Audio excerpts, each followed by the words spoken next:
Olá, famílias! Mais um programa do Pode Sim da Inclusão. Realização do Instituto Você Nunca Andará Sozinho, do Ministério dos Direitos Humanos do Governo Federal. O meu nome é Eliane Nuvem.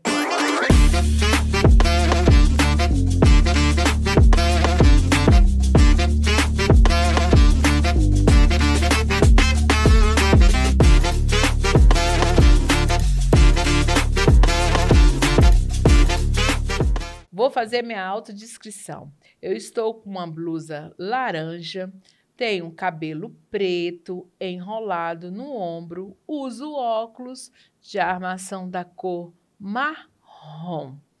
E hoje nós estamos começando mais um programa, gente, mas vai ser bom demais, mas é demais. Olha, acompanhe nas nossas redes sociais, porque para falar de inclusão é necessário estarmos todos nós juntos, porque incluir é validar uma pessoa com deficiência. E hoje o nosso convidado especial, mas é para lá de especial na inclusão, mas é para lá, gente, de inclusão, porque é uma pessoa que vem de mais de várias lutas, tem lei, e você sabe que é essa pessoa? Eu vou te apresentar agora. É o meu amigo Fernando Cota. Fernando, é um prazer enorme estar aqui com você. Olá, o prazer é todo meu estar aqui contigo, com vocês. Eu sou Fernando Cota, sou presidente da Subcomissão dos Direitos dos Autistas da PRF-DF e sou voluntário do Movimento Orgulho Autista Brasil há muitos anos já. Eu sou um homem claro, de cor clara, estou usando a farda da Polícia Rodoviária Federal, tenho os cabelos grisalhos, mais escuros ainda, a barba branca, né? E gosto de falar, tenho um filhão que é autista, o Fernandão, de 26 anos, e por isso gosto muito de falar sobre esse tema, sobre autismo. Gente, vocês estão vendo aí, né? O programa está recheado mesmo. Mas vamos começar como a lei do Fernando Cota, que ele vai explicar um pouquinho o que vai alcançar, o que já alcançou. Me fala um pouquinho, Fernando. É muito interessante. A lei Fernando Cota, eu tenho o prazer, de ter estado à frente dessa luta para a construção de uma lei que atendesse os autistas aqui no Distrito Federal. E isso começou lá em 2011, nós levamos para a Câmara Legislativa e depois de encontrar muitas portas fechadas, encontramos uma aberta e conseguimos principalmente o apoio das mães, porque são as mães, assim como você, Eliane, que modificam o mundo para que ele seja melhor, mais inclusivo, mais, na realidade, acessível para os autistas. Então, dessa forma, com as mães ao nosso lado, nós conseguimos construir nos gabinetes dos deputados, uma lei que favorecesse, que obrigasse o Poder Executivo do Distrito Federal a atender essas pessoas, a atender essas famílias. Então, aquilo foi em 2011, que nós conseguimos. Então, você vê que já tem muitos anos, nós estamos em 2024, e veja bem que ainda não conseguimos, e te digo mais, a maior parte da lei ainda, infelizmente, está no papel, não é? Infelizmente. Infelizmente, porque nós vemos aí, eu chamo a atenção, por exemplo, campanhas publicitárias que devem ser obrigatórias pelo governo. Fazer isso que nós estamos aqui fazendo, divulgar os direitos das pessoas autistas, divulgar quem são essas pessoas, divulgar quem são essas famílias. E, na realidade, a gente vê muito pouco disso ainda sendo feito. Então, nós temos que tirar, assim como isso, outras situações que esta lei prevê no papel, mas que não estão sendo cumpridas. Outras situações, aí nós conseguimos, graças a vocês, mães, a luta das mães, a luta das famílias, nós conseguimos, por exemplo, a vaga especial no estacionamento, para as pessoas com deficiência, a vaga para colocar o seu carro ali, para descer o seu filho, a sua filha, sem nenhum problema. Nós conseguimos isso, e isso ainda bem está sendo cumprido. Muitas vezes a gente exige dos órgãos fiscalizadores, aqui no Distrito Federal, o DETRAN, do DF, que faça, na realidade, um incremento dessa fiscalização, né? E multe mesmo aquele que está desrespeitando, que não coloca credencial, que não tem credencial muitas vezes, e vai utilizar a vaga de uma pessoa especial, de uma pessoa com deficiência, né? E a gente sabe que é importante, né, Fernando? Porque nós sabemos que a gente que tem uma pessoa com autismo, a gente sabe da dificuldade. Então, muitas das vezes, para em um lugar bem longe, a criança se desorganiza, e aí, quando tem mais de um filho, tem a dificuldade. Então, o estacionamento foi um marco. Foi uma vitória. Sem dúvida. Não é verdade, Fernando? Sem dúvida. Eu vou lhe dar um exemplo do meu filho, né? O Fernandão, que eu já chamo assim porque está maior do que eu, como eu falei, está com 26. E uma vez eu parei perto de um mercado com ele, né? Há pouco, deve ter uns 3 anos isso. Eu parei na frente do mercado e aí fui descer com ele. Ele travou. Você sabe que os autistas têm isso, né? O autista tem essa história. Ele travou, não quis descer de jeito nenhum. E aí desceu a minha esposa, né, do carro para fazer as compras e eu fiquei por ali com ele. E aí vem o senhor me falar, não, mas essa vaga aqui é para cadeirante.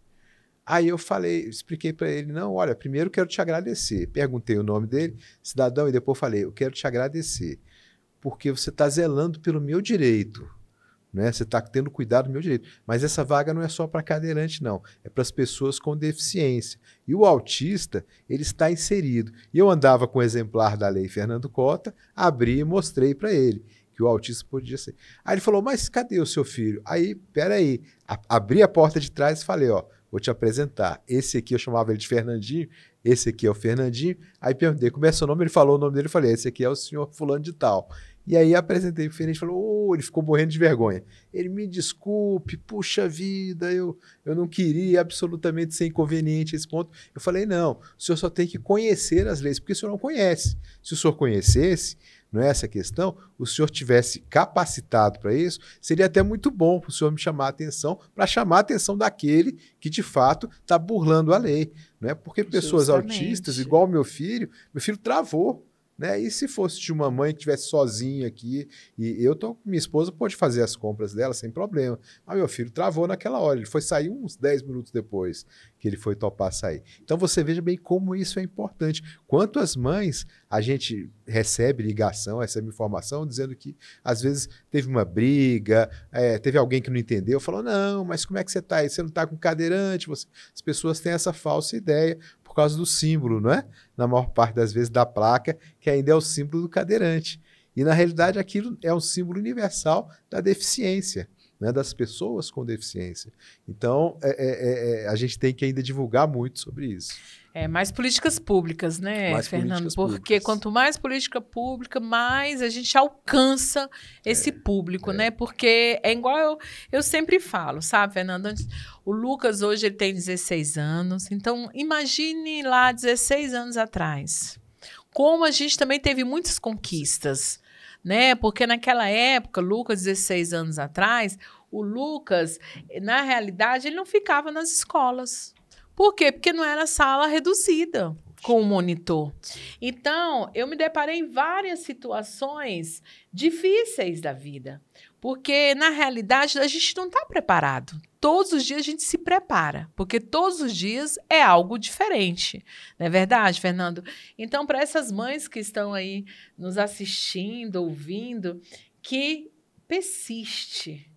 Nós não podemos desistir da caminhada, não é verdade? É igual agora, passou dia 18, né? Dia 18 de junho, dia de orgulho autista, né? Eu digo que o orgulho é para essas mães que não desistem, dessas mães que todos os dias estão na busca de melhor terapia, de lutas diárias, não é verdade? Mas vamos deixar agora um pouquinho o Fernando Cota falar, né? Porque o Fernando Cota hoje, ele veio falar de muita coisa de inclusão, né? Porque, olha, deixa eu falar uma coisa para vocês.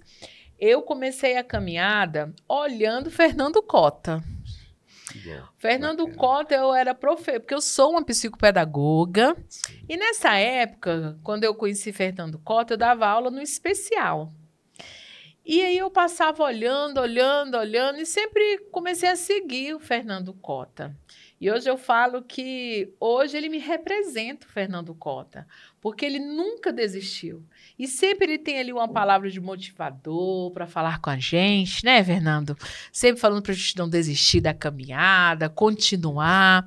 A gente sabe que não teve muitos ganhos, mas teve muitos ganhos, porque se nós estamos aqui é uma conquista. Com certeza. Não é verdade, Fernando? Eu sempre falo isso.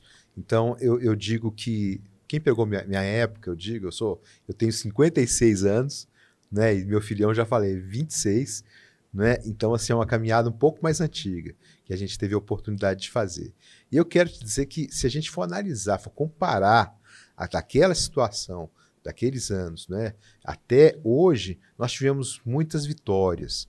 Não tanto quanto nós gostaríamos. Queríamos ter mais, mas tivemos muitas.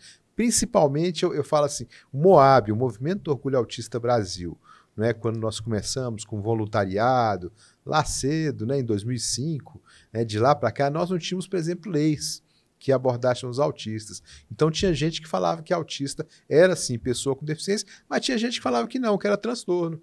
E aí não atendia. Eu cansei de receber situações assim, e a gente dependia aí do gestor, né, daquele gestor público que considerava.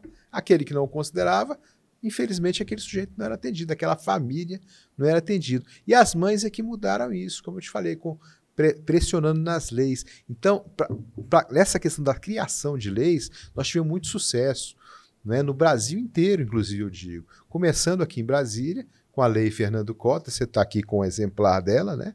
Dá licença, deixa eu mostrar aqui, porque é uma lei que nos deixa realmente muito felizes, né? Muito orgulhosos, no bom sentido, como você disse, né? De ter uma lei que é de 2011 e outras tantas leis, né? A Lei Berenice Piana, no âmbito nacional, a Lei Brasileira de Inclusão, a Convenção sobre o Direito das Pessoas com Deficiência. Eu tive o prazer e a dificuldade também, Eliane, de trabalhar em todas essas legislações para que elas fossem aprovadas. E você sabe que não é fácil. Aqui no Brasil, não é tanto quanto fora, não é fácil você aprovar uma lei. Você apresenta, constrói o projeto junto, né? Aquilo passa por várias comissões, né? E depois, no caso do governo federal, inclusive, do âmbito federal, melhor, do legislativo federal, você passa, inclusive, pelo Senado e pela Câmara. Quando você altera, você volta para outra casa, que vai para a sanção do presidente. Aqui no Distrito Federal, você passa pela Câmara Legislativa e vai para a sanção do governador, que, se vetar, a Câmara pode derrubar, como foi feito no caso da Lei Fernando Cota, derrubar o veto. Então, para quê? Para que tudo isso que é bonito, que a gente chama de políticas públicas, esse nome maravilhoso, seja realidade na vida das pessoas. Então, nós tivemos muito sucesso nisso, na questão da criação de leis, não é, para que as pessoas fossem, de fato, consideradas pessoas com deficiência e tivesse todo o acesso à política pública voltada para as pessoas com deficiência. Isso foi muito importante. Além disso, nós tivemos outro grande sucesso na publicização do autismo. Você sabe, Eliane, que eu tive uma história com meu filho, quando foi diagnosticado por volta de 3 anos de idade. A gente tem uma romaria por médicos, porque os médicos não conheciam. Minha esposa ouviu, né, algumas vezes dizendo o seguinte: olha, isso é manha do seu filho, isso é a senhora que está manhando muito ele. Ouviu de médicos isso, que outros médicos não conheciam, até um que lembrou de alguém, de uma neuro, e falou: ó, vou te indicar para a neuro tal, que ela conhece, eu acho que pode ser tal coisa, e aí de fato ela bateu o martelo, ela conhecia o que era autismo. Hoje não. Então veja a evolução, né? Hoje todo mundo já sabe o que, pelo menos essa palavra já ouviu, já sabe, já também naquela época, quando meu filho foi diagnosticado, ali as estatísticas eram em torno de uma pessoa a cada 10 mil nascimentos. Hoje as estatísticas internacionais apontam para a cada 36 nascimentos. Não é uma pessoa, veja a diferença. É muito, né? É muito. Mas, gente, olha, é muita informação, viu? Mas, Fernando, me fala um pouquinho do MOAB. Temos 19 anos, é isso mesmo, de MOAB? Isso, desde 2005. É muita caminhada, gente, é muita caminhada. Olha, eu vou te falar uma coisa. eu digo que nós somos, assim, não vou nem falar a palavra guerreiros e guerreiras. Eu falo que nós somos lutadores da causa. Porque todos os dias nós lutamos por superação. E hoje o Moab, gente, é territorial nacional, não é isso? Sim, todo o território. E até fora do Brasil também já tem os coordenadores do Moab. Mas em todo o Brasil nós temos e ficamos muito felizes com isso. Porque a cada vez que um coordenador faz uma ação nesses lugares, as famílias autistas, as famílias... E eu sempre digo de pessoas com deficiência, até porque incluem outras deficiências que nos procuram também, são atendidas. Não é? Então, é da maior importância isso. O MOB começou pequenininho. Nós tínhamos, em 2004, houve um evento de uma entidade norte-americana, Aspis for Freedom, né? Que eles falavam sobre... Foram os primeiros que juntaram esse termo orgulho ao termo autista. E aí, no ano seguinte, nós tomamos conhecimento, lendo jornal, essa coisa toda. Eu tomei conhecimento, olhei e falei, comentei com a minha esposa. Ela falou, por que você não faz alguma coisa assim? Aí eu falei, bom, vou conversar com outras mães. Aí conversei com outras mães que eu conhecia, com outros pais, Dona Mara, na época, Alexandra Capone, esse pessoal da velha guarda, né? E a maior parte já não milita mais nesse ponto.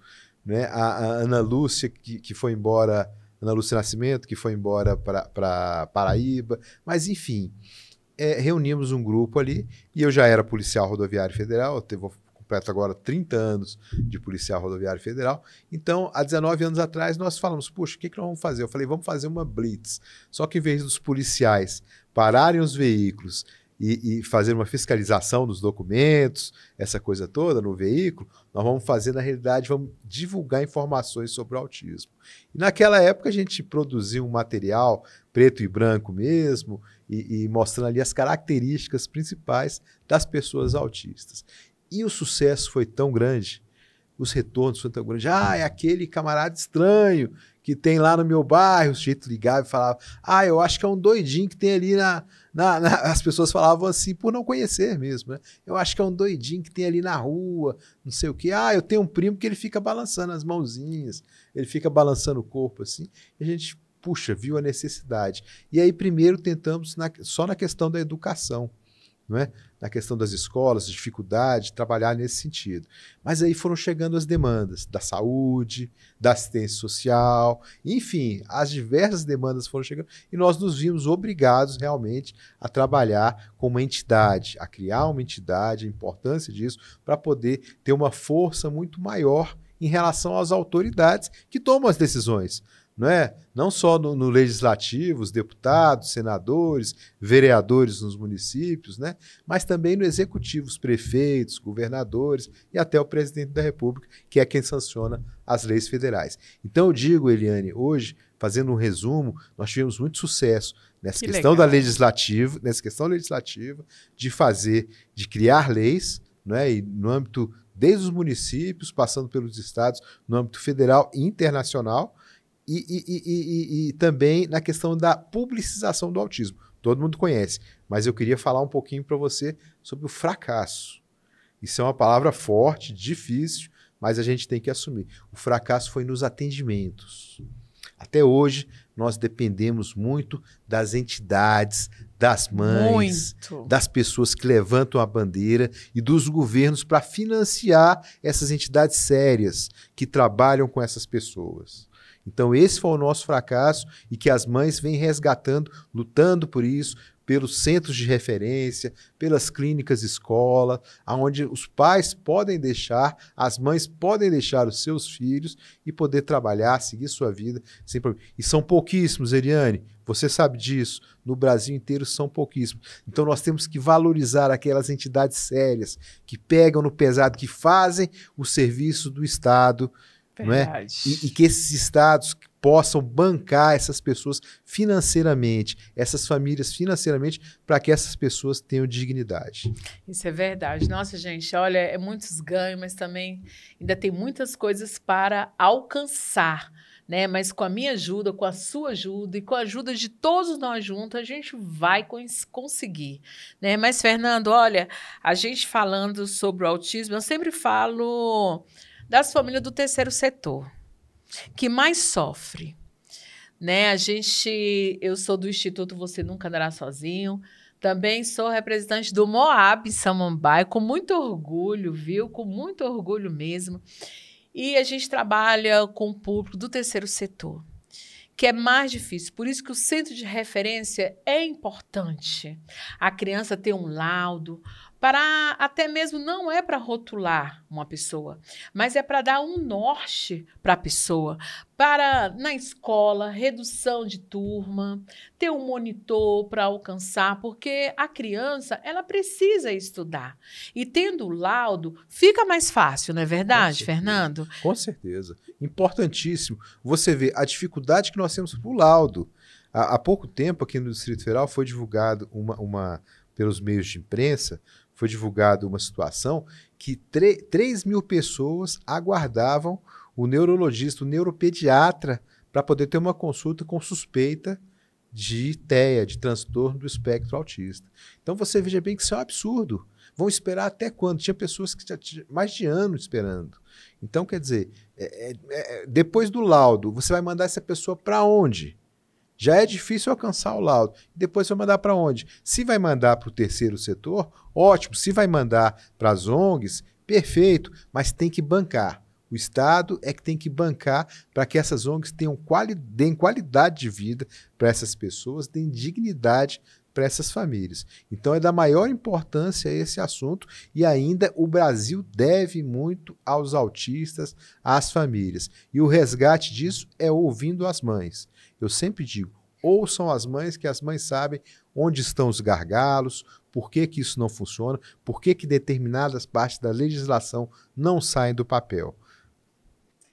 Gente, é muito difícil mesmo, mas a gente não pode desistir, não é verdade, Cota? A gente sempre está aí nessas lutas, porque realmente é a mãe, é o responsável, é a avó que cuida da pessoa com deficiência, do autismo, sabe da dificuldade do que ir procurar recursos para que tenha uma qualidade de vida melhor para os autistas, que nós sabemos que é difícil, nós do terceiro setor. Eu sou do Instituto Você Nunca Andará Sozinho, como outras instituições que são tudo sem fins lucrativos e luta e faz um trabalho de qualidade. É de qualidade que as crianças não querem nem ir embora de lá do Instituto, porque a gente não acolhe só a pessoa autista, e sim a família, Cota. Porque eu costumo dizer que quando você fortalece a família, a criança também fica forte, não é verdade? Porque a carga não é fácil.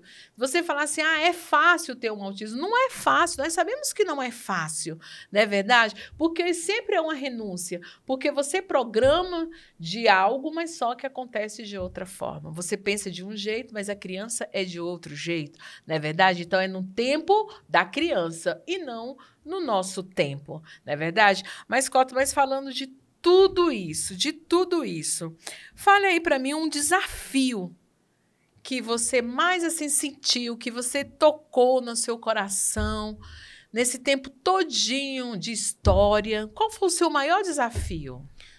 Olha, o desafio que eu passo, assim, vamos dizer, o desafio pessoal que a gente passa a cada dia é muitas vezes com os próprios filhos, né? Eu tenho um desafio muito grande com meu filho de conciliar o tempo de trabalho, o tempo de ativista, de voluntário, com o tempo que eu tenho que dedicar ao meu filho. Né? Eu tenho levado de vez em quando puxão de orelha da minha esposa e ela fala assim, olha, você está lutando mais pelo projeto da PRF, você está lutando mais para a execução da lei, mais para os de fora do que para o de dentro, do que pelo seu filho. Então, a gente tem que sempre levar aí ao puxão de orelha com razão. Né? Eu digo, não, realmente está certo, eu tenho que dedicar, separar o tempo para o meu Fernandinho, para passear com ele, para dar atenção a ele, até porque quando eu estou com ele, é aquele que verdadeiramente eu tenho que dar o melhor de mim. Eu tenho que usar aquilo que eu tenho de melhor, aquilo que eu consigo de melhor, que eu aprendi a minha vida inteira, para poder ter dele um bom desempenho. Não é uma pessoa, você sabe, os autistas são muito inteligentes de um modo geral, né? A gente só tem que buscar os mecanismos, entender como funciona o mecanismo de cada um, não é? Para poder fazer com que aquele sujeito consiga expressar a felicidade e a vontade dele. Né? Então, a minha luta todo dia, minha luta principal é dentro de casa, com o meu filho, para fazer com que ele entenda que nós o amamos muito, não é? Da mesma forma que eu tenho certeza que ele nos ama. Meu filho é nível 3, é severo, não verbal, não é? E tem evoluído muito bem, graças a Deus, durante esses anos todos, mas é uma pessoa com muitas dificuldades nesse mundo, que é tão difícil verdadeiramente de acessibilidade, não é tão difícil verdadeiramente de inclusão, não é? As pessoas ainda falam de inclusão, mas a inclusão verdadeira passa ainda por muitos momentos, né? Por muitas pessoas. Eu digo que a primeira fase é a acessibilidade atitudinal. É isso que nós estamos fazendo aqui. É isso que você me convidou hoje aqui para fazer, né? A atitude das pessoas. Primeiro, a inclusão antes de construir, eu digo, a rampa, o corrimão, a cadeira de rodas, tem que ter alguém com uma atitude positiva, com conhecimento, para acolher aquelas pessoas, para acolher aquelas famílias. Como você muito bem colocou, né? Tem uma família ali por trás. Né? A partir do momento em que seu filho não é incluído, não é recebido com o acolhimento necessário, a sua família, pronto, acabou, a família inteira não é acolhida. Não é? Então nós temos que trabalhar todos os dias para reverter essa situação.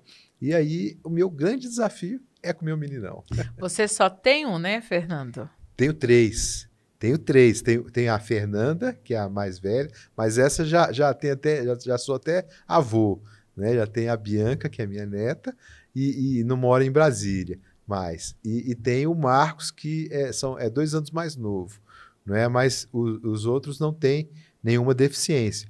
Então, com eles, eu acho assim, que é mais fácil, né? Tratar o mundo, eles de uma forma geral me entendem mais, eu entendo eles mais. Agora, o Fernando é aquele que eu tenho que me esforçar, sempre dar o melhor de mim para que eu possa entender o melhor e ele possa entender o que eu quero também dele. Pois é, Fernanda, a gente conversando, né, e a gente falando também sobre o preconceito, né? Eu costumo dizer que o Lucas, ele mudou a minha história.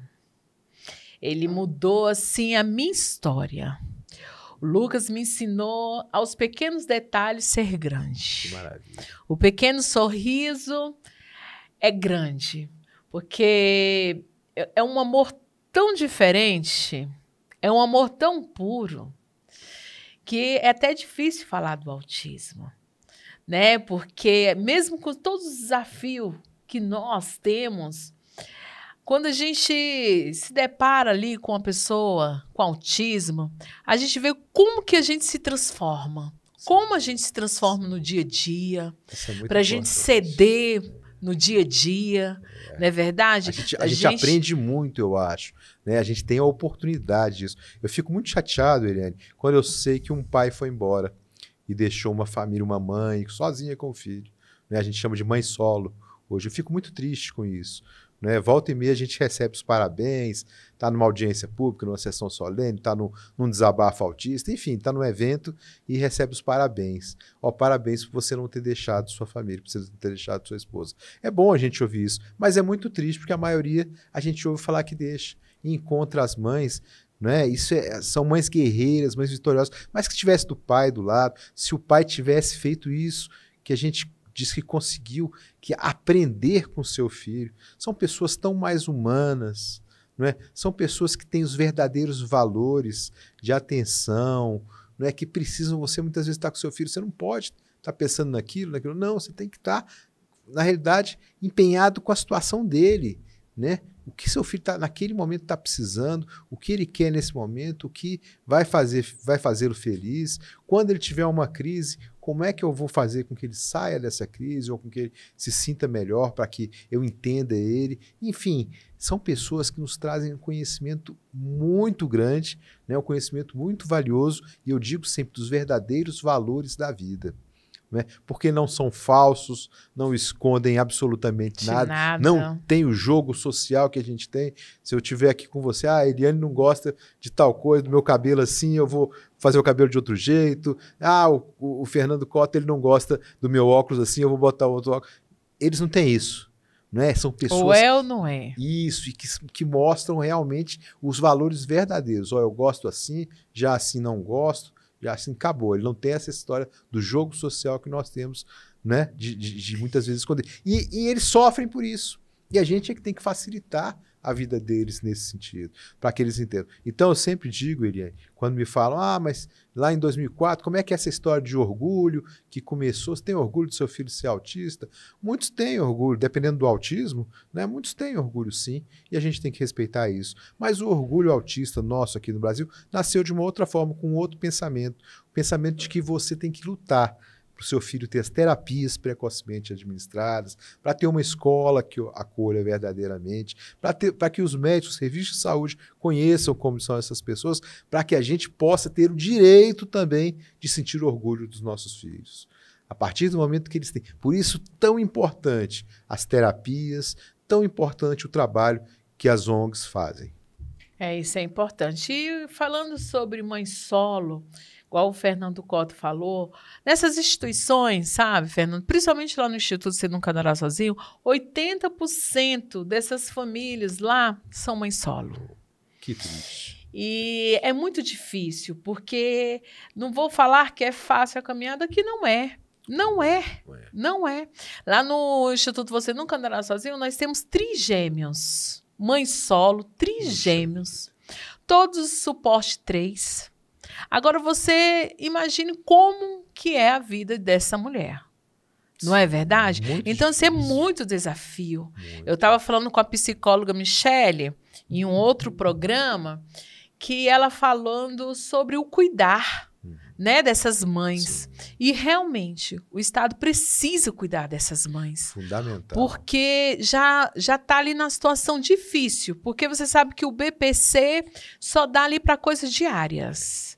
Não é verdade? E essas mães solo que não pode trabalhar, que recebe BPC, tem uma vida mais difícil ainda, Fernando. Com certeza. Porque ela tem que ter um olhar 24, que eu falo. Sim. Porque é um olhar que você tem que olhar todos os lados com o BPC. Sim. E o BPC, igual eu falo, deveria ter um BPC para a mãe também. Com certeza. Porque a mãe tem que parar de trabalhar para cuidar da criança e a mãe também deveria receber um BPC também para se cuidar. Além de ser muito pouco, né? Uhum. O BPC para as necessidades que essas pessoas têm, para a necessidade, muitas vezes são essas mães solo, como você vê, um número altíssimo, 80%. 80%. É um número altíssimo. Quer dizer, na realidade, os estados, os governos, de um modo geral, têm que dar atenção para essas pessoas.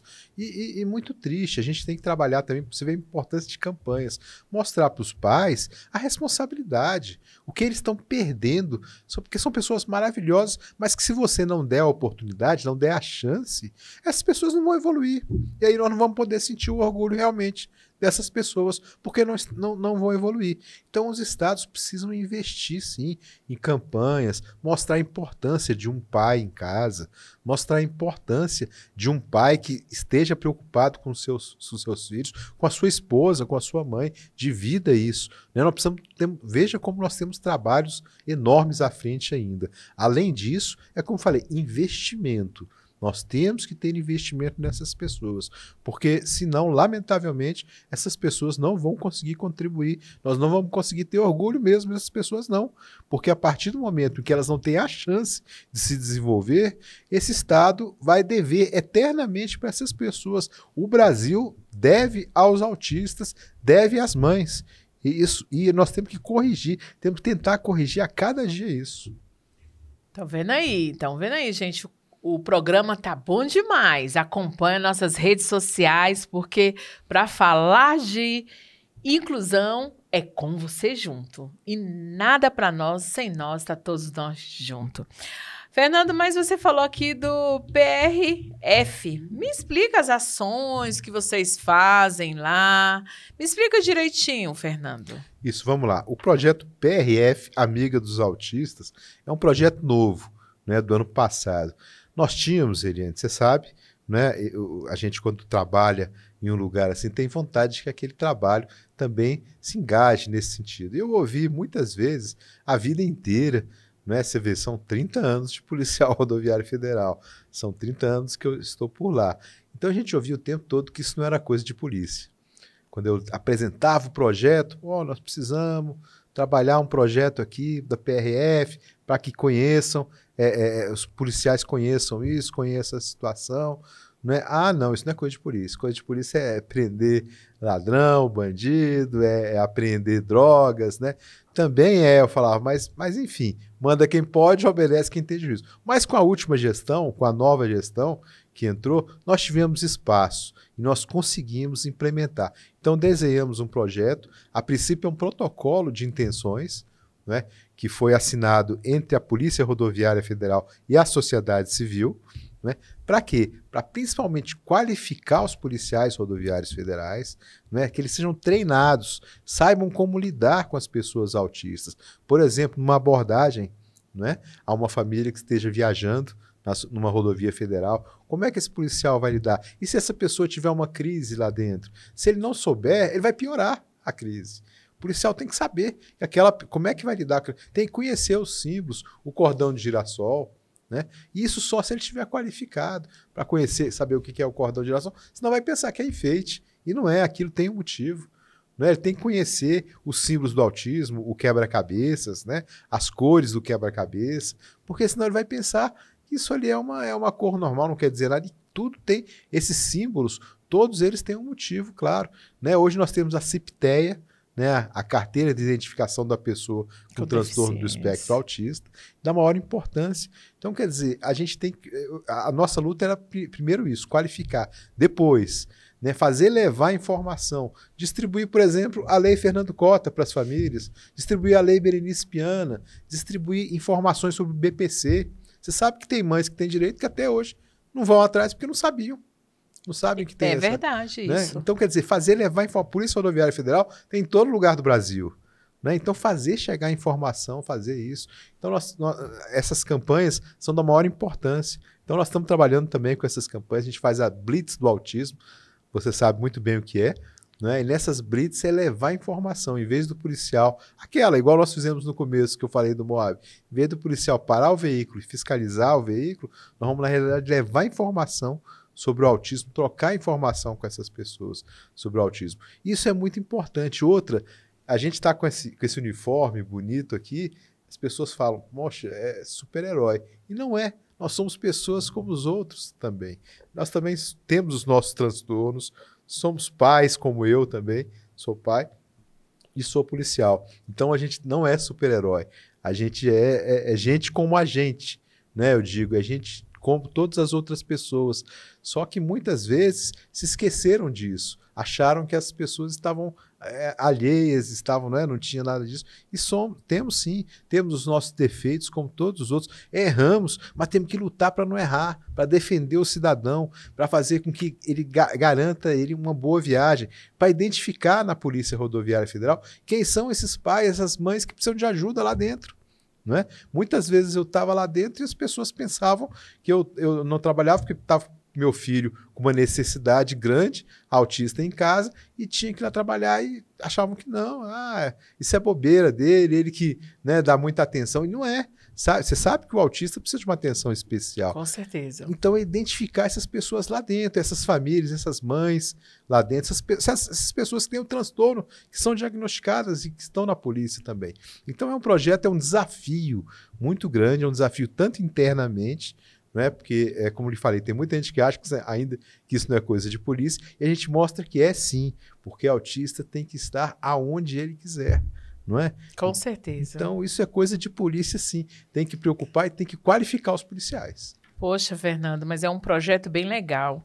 Eu queria que também tivesse aqui em todos os órgãos do Distrito Federal. Isso. Na verdade, que a gente tem muitos casos, né? Teve o último que teve daquele autista que, ao entrar ao metrô, né, ele foi proibido do seu cão, né? Isso. O seu cão, seu cachorrinho, né? Guia, Isso. porque tranquiliza ele, né? Porque tem, por exemplo, o Lucas não gosta de cachorrinho, mas já tem outros, pois é, já tem outros autistas que se acalmam. E nisso teve ali faltando políticas públicas para esse setor, né? Para como lidar.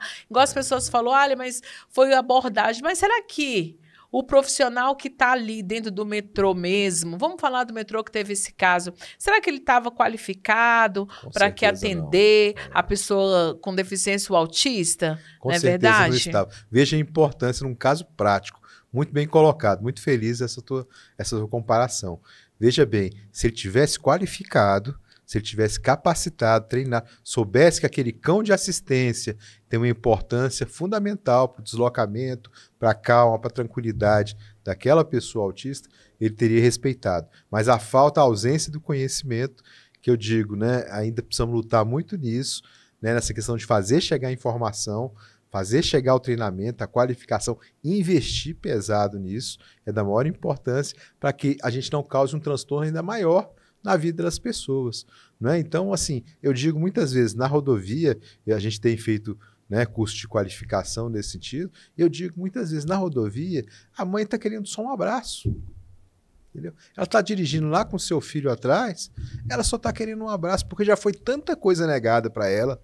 Ela está querendo só um acolhimento, só alguém acolhe. Então o policial tem que lembrar que ele deve abraçar aquela mãe, ele deve abraçar aquele pai que está precisando, ele deve abraçar aquele autista que muitas vezes está precisando, porque do mesmo jeito tem uns que não gostam que encoste, como você falou, você deu um exemplo aí, tem uns que gostam de cachorro, tem uns que não gostam, não é? Tem uns que gostam do abraço, tem outros que não gostam, não é? Nós não temos uma caixinha fechada, nós temos que entender, saber a situação, perceber a situação e entender o que essa pessoa precisa naquele momento para conseguir fazer uma boa viagem. Então, um desafio grande, Eliane, o nosso projeto. E informação, né? Lá no Instituto, a gente tem um caso de uma criança autista e o outro cadeirante que também é autista. E aí, no meio dessas vias, ela parou porque os dois começaram a brigar. Olha a falta de informação. Aí ela, agoniada, os dois se machucando, puxando os cabelos um do outro, ela parou. E aí a PM parou e falou, não pode parar aí. Mas ela teve essa necessidade de parar. Sim. Ela teve a necessidade de parar. Sim. E aí foi quando ela foi falar que estava se tratando de 2 autistas, né? E aí ele também deu todo amparado ali, tudo direitinho, sabe? Então a informação, quanto mais chegar, mais conhecimento as pessoas vão ter. Porque nós sabemos que é tudo novo. É tudo novo. Nós estamos propondo, Eliane, nós conseguimos já, né, a Polícia Judicial amiga dos autistas, conseguimos a Força Nacional de Segurança amiga dos autistas. Em São Paulo, conseguimos com um projeto de lei o servidor amigo do autista, entendeu? E a gente tem um próximo passo que é capacitar o DETRAN, o DR, o Departamento de Estradas de Rodagem aqui em Brasília, a Polícia Militar, o Corpo de Bombeiros, a Defesa Civil, enfim, são vários órgãos e a gente quer que todos eles estejam capacitados para atender melhor o autista. Porque quem paga os nossos salários de servidor público é a sociedade. E a sociedade tem que ter o melhor serviço nosso. Então, nesse sentido é que nós temos que estar qualificados, investir pesado em qualificação para atender cada vez melhor aquele que nos paga, que é o autista também, que paga os seus impostos, é a mãezinha também que paga os seus impostos e que tem direitos como qualquer outro. Nossa, gente, esse programa tá bom demais, não tá? Tá bom demais. Mas, Cota, o que mais te motiva na luta? Fala para mim. Eliane, acontece situações com a gente que a gente fica muito feliz e deixam a gente realmente muito motivados a continuar a luta. Eu tenho de vez em quando, né, e isso é de vez em quando sempre, né, recebo pessoas falando, puxa, você é o Fernando Cota, que não me conhecia, mas já tinham ouvido falar de mim. E você, Fernando, não, por sua conta. Aí eu, às vezes falam até por sua lei. E eu digo, mas a lei não é minha, a lei é nossa. Mas eles falam, por sua lei é que meu filho está estudando. Por sua lei é que meu filho consegue ir ao médico. Por sua lei é que meu filho estaciona. Quando me falam isso, aí me deixam realmente, aí mexe comigo. Mexe com tudo. Puxa vida. Quando você me falou, né, quando você falou agora há pouco, né, puxa, por você eu comecei a seguir, comecei a te ver o seu exemplo, a persistência, puxa, me deixa muito feliz, porque a gente conseguir mudar a vida, ajudar na vida de uma família, Eliane, nossa, já valeu tudo. De inúmeras, então, que você nem conhece, que maravilha, que satisfação. Tem gente que me fala isso, puxa, você, na última audiência pública que eu participei, pelo dia do Orgulho Autista, e agora tinha uma Luana, o nome dela, uma neuropsicóloga, que estava do meu lado. E aí, quando ela falou assim, você que é o Fernando Cota, puxa, ficou emocionada. E eu também me emocionando, né? Do lado de cá. E ela emocionada. E depois ela falou isso no microfone. E ela falou, conheci o Fernando Cota. E eu falei, puxa vida, eu não sabia, mas que bom. Porque eu digo assim, o que importa dessa vida é a gente conseguir fazer o bem ao outro. Né? Principalmente quando você não conhece essa pessoa, né? O bem sem interesse. Eu acho que é isso que vale da vida. Isso é que me deixa realmente muito feliz. Cota, eu sei que você caminhou já bastante, né? E está caminhando e vai caminhar muito, muito, muito mais. Mas me fala aí alguma coisa que te mexeu com você, porque sempre a gente tem uma história. E uma história que marca. A luta, né? Eu marquei com a luta do Instituto Você Nunca Andará Sozinho, quando eu vi aquelas mães pedindo socorro. Então, todas as vezes quando eu vou no Instituto, eu vejo que eu dou sempre o meu melhor. Que bom. Sabe, eu falo que a gente tem que guardar tudo que a gente tem e transparecer para aquelas pessoas que elas vão dar conta, não é verdade? Porque se você encontra perto de você pessoas para te desanimar, você também vai desanimar. Então, eu tenho essa marca no Instituto de sempre estar motivando. E me fala, você nessa sua caminhada, qual foi o dia assim, que mais marcou para você nessa sua caminhada? Assim, esses dias de vitória são muito importantes, né? Esses dias em que a gente vê as vitórias, em que a gente consegue identificar pessoas que conseguiram ser ajudadas, que, enfim, mesmo às vezes aquele até judicialmente, que entrou ou na defensoria ou contratou um advogado, né? E conseguiu uma vitória, e a gente fica muito feliz por isso, é muito marcante para mim. Agora, não tenha dúvida que dói nos nossos ombros realmente aqueles em que ainda estão, e são muitos, não é, que estão com seus filhos, eu digo sempre, encarcerados dentro de casa. Muitas vezes estão ouvindo agora, tem uma mãezinha agora que está ouvindo o Pode Sim, da inclusão, e está com seu filho dentro de casa, não é? E não consegue sair, às vezes encarcerado, às vezes preso, um filho severo. E isso mexe muito comigo ainda, isso mexe muito comigo, nós temos ainda, mostra o quanto ainda nós temos de trabalho pela frente. Não é? O quanto ainda nós temos que modificar a situação dessas famílias. Não é? Quando eu visito uma associação e vejo a realidade dessa associação, vejo a realidade que os governos ainda não estão contribuindo para isso, isso mexe muito comigo. Não é? Puxa vida, uma causa tão... Quem é que pode ser contra, gente? Eu falei isso há pouco tempo. Tem gente que, por exemplo, defende que a inclusão ela não pode ter uma série de situações que são necessárias para as pessoas. Por exemplo, um mediador, por exemplo, ela não pode ter um centro de ensino especial, não pode ter, os governos não devem fazer convênio com as ONGs. Eu digo, isso é um absurdo. Quem é que pode ser contra isso? Você já foi lá para ver como é que são as pessoas lá? Você já conhece as pessoas? Você já viu a realidade? Então isso mexe muito comigo. Isso é um desafio muito grande a gente transformar, mudar essa ideia de alguns que ainda pensam isso. Que, puxa, se o governo... Que não, para incluir o autista, é só colocar ele lá na sala. Não é, não. Não é, não. Entendeu? Então, isso mexe muito comigo. Tem que transformar essas pessoas a verem a realidade. Aí, vão visitar. Vai lá na Você Nunca Andará Sozinho. Vai lá conhecer quem são as pessoas, quem são essas famílias que estão sendo ajudadas lá. E imagine retirar o pouco que, às vezes, consegue se ajudar essas pessoas. Muito pelo contrário, os governos têm que ajudar muito mais, têm que trabalhar muito mais, porque é um papel dos governos e que estão passando para as associações. É verdade. Fernando Cota, essas próximas semanas eu ouvi um depoimento e depois eu fiquei analisando. O meu filho Lucas, ele está no ensino médio, né? E aí uma outra mãe falou para mim assim, Eliane, você já pensou daqui a 3 anos? Para onde que seu filho vai mesmo? Parou? Sim. A luta acabou? Sim. Ele deixou de ser autista? E eu fiquei bem pensativa. Nós não temos ainda um lugar para fazer cursos, para quando ele chegar lá aos 18 anos, 19 anos, eles ter um direcionamento. Para onde que essas pessoas vão? Sim. Não é verdade? Sim. Então, eu acredito que é com essas lutas e com essas políticas públicas que a gente pode se juntar. Porque eu ainda não tinha visto essa visão.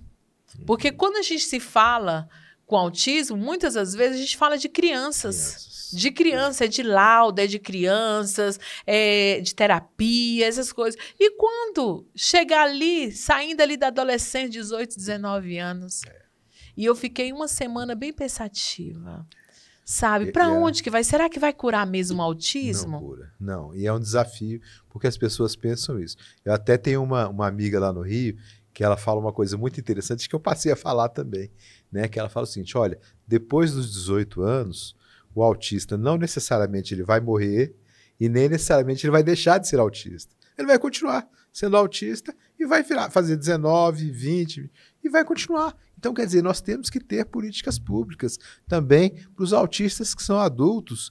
E hoje, até com essa nova forma de diagnóstico, né, dos autistas, tem autistas, inclusive, da terceira idade, né, que estão sendo identificados agora, diagnosticados, depois dos 60 anos. Né? E aí, qual é a política pública para essas pessoas? Né? Qual é a política pública para a qualidade de vida dessas pessoas? Então, nós temos que sempre representar, né, essa importância. Meu filho vai para onde? Se é a escola, se é a associação, se é a entidade, para ele é uma segunda casa. E se ela não atende depois dos 18 anos, para onde vão essas pessoas? Essa pergunta é muito importante. Foi bem marcante que eu fiquei ali praticamente 10 dias ali analisando o meu caso mesmo também, né? Como andou como uma mãe, né? Quando ela falou, ela se expressou e falou assim, parou da luta quando chegar aos 18, 19 anos? Será que não poderia ter uma escola de cursos, ou de informática, ou de pintura, ou de horta, de alguma coisa, Eliane? E eu falei, olha... Você acredita que a gente fala tanto de inclusão, a gente busca tanto sofrimento dessas crianças ao ter o diagnóstico ali de 3, 4, 5, 6 anos ali no início, mas você não pensa ali no final da adolescência. Sim. Não é verdade? E é da maior importância. Por isso a ideia da clínica escola, do centro de referência, porque ele vai abarcar tudo isso. Ah, mas tá certo, tem um que vai precisar só de um dia na semana, tem um que vai precisar de 2, tem um que vai precisar todos os dias na semana. E tem que ter lugar para todos. Para que todos eles precisem. Para que tem um que vai precisar só de orientação. Ótimo, mas tem que ter aquela orientação. Porque se não tiver aquela orientação, a coisa não anda bem em casa. Então tem que ter orientação. Outros não. Outros vão precisar de ter, sim, de estarem ali naquele espaço todos os dias da semana. E tem que ter esse espaço, entendeu? Para que se envolvam melhor, para que as mães consigam trabalhar, para que as famílias estejam juntas. Entendeu? Da maior importância, eu digo, não haveria... Nós temos direito, como servidor público, à redução de jornada para estar com os filhos. Por exemplo, não haveria essa necessidade se nós tivéssemos um lugar para deixar esse filho, para deixar lá e no final do expediente você pegar e saber que ele foi tratado com dignidade. Isso é importante. Da maior importância, fundamental para as famílias. Então, assim, nós temos que lutar cada vez mais por isso. Por isso essa luta tão grande. Centro de referência, clínica, escola, que atenda de verdade essas famílias, essas pessoas. Gente, mas tá bom demais esse bate-papo. Mas tá bom demais. O que vocês estão achando, gente, por aí?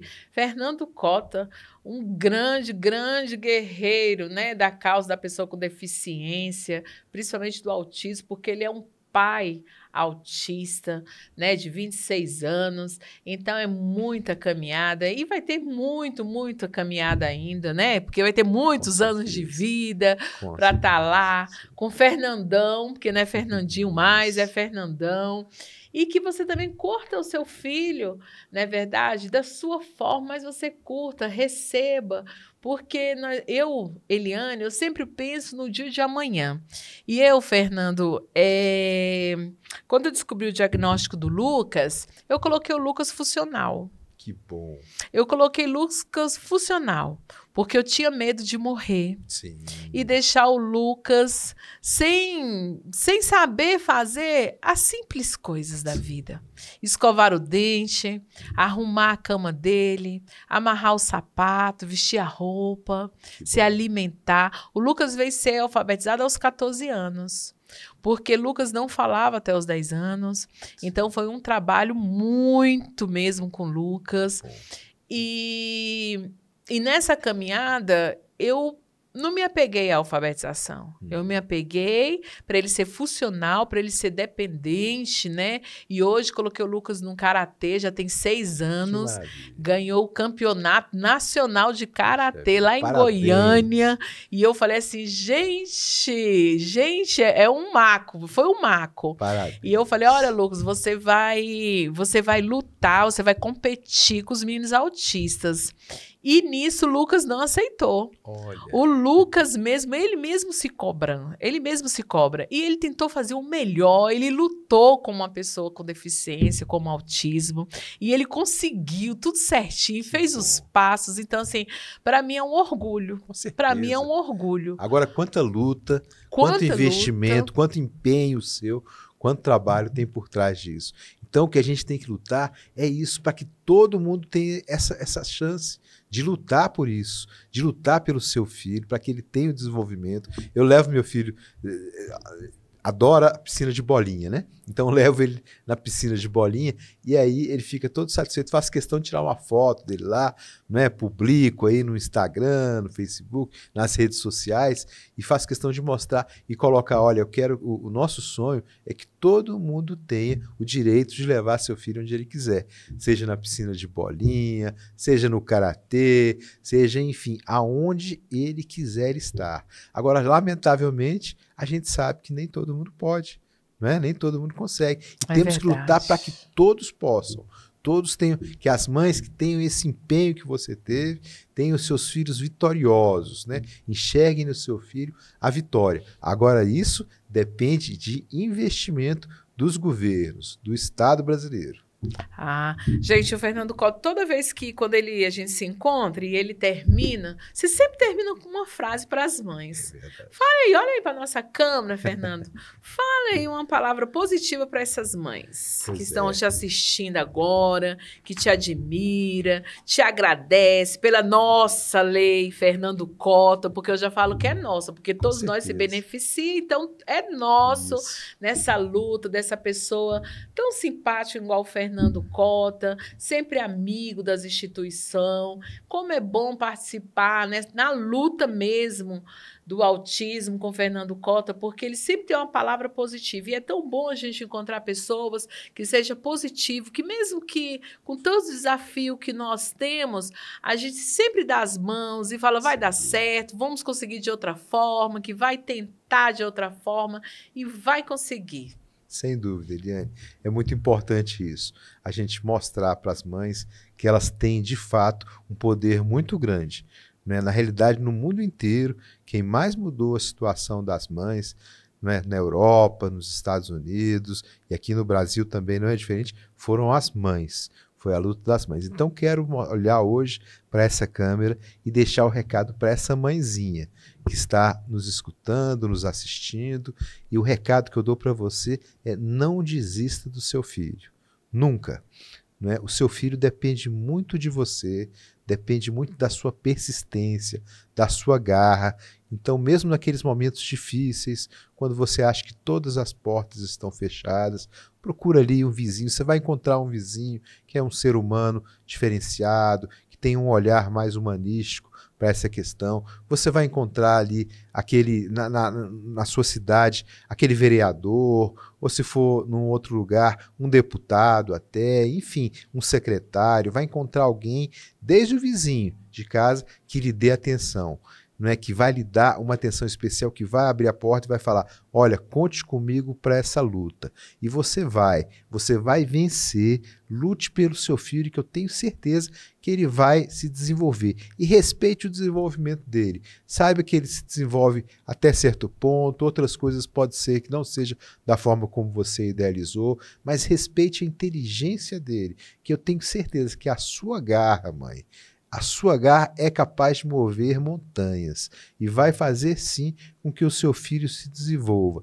Então você não desista, busque os seus direitos, busque as formas, se precisar ir para o judiciário, para a defensoria, para o advogado, vá e busque sempre o melhor para o seu filho. Não desista. Esse é o meu recado para você que está me assistindo. Gente, eu quero até chorar, porque esse programa está terminando cheio de emoção. Eu quero agradecer ao Fernando Cota.